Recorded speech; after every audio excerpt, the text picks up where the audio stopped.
जहर खाना मगर दिल लगाना नहीं, जहर खाना मगर दिल लगाना नहीं, हुस्न वालों की गलियों में जाना नहीं। जहर खाना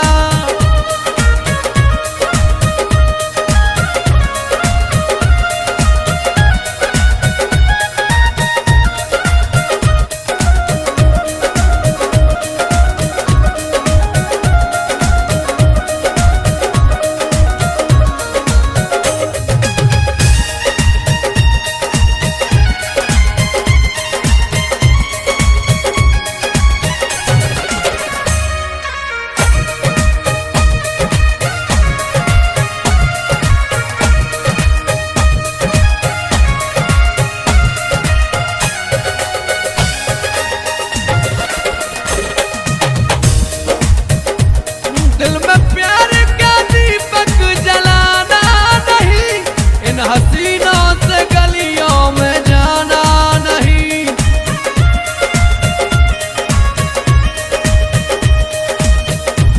ये नजर पे चढ़ा कर गिरा देती है, ये नजर पे चढ़ा कर गिरा देती है, एक सपना समझ कर भुला देती है।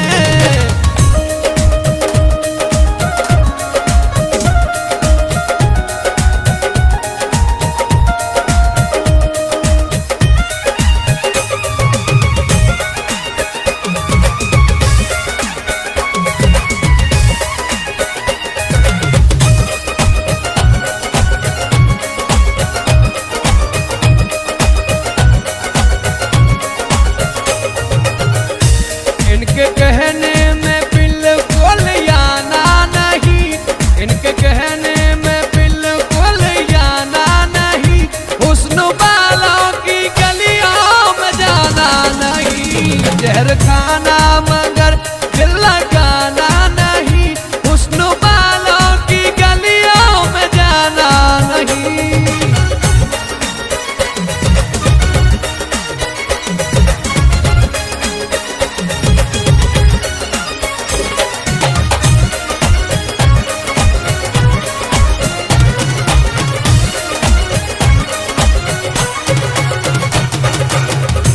मीठी बातें सुना कर फंसा लेती है, जख्मी दिल देकर ये मुस्कुरा लेती है।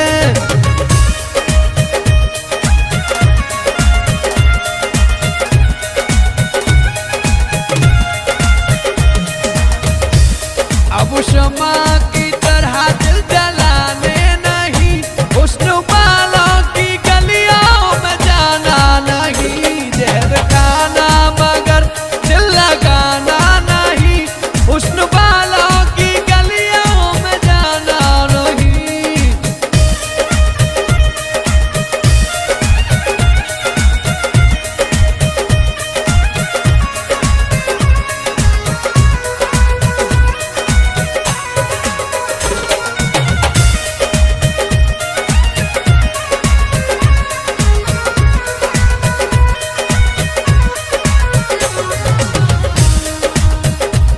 घर हजारों है दिल के बिगाड़े हुए, घर हजारों है दिल के बिगाड़े हुए, पगला को है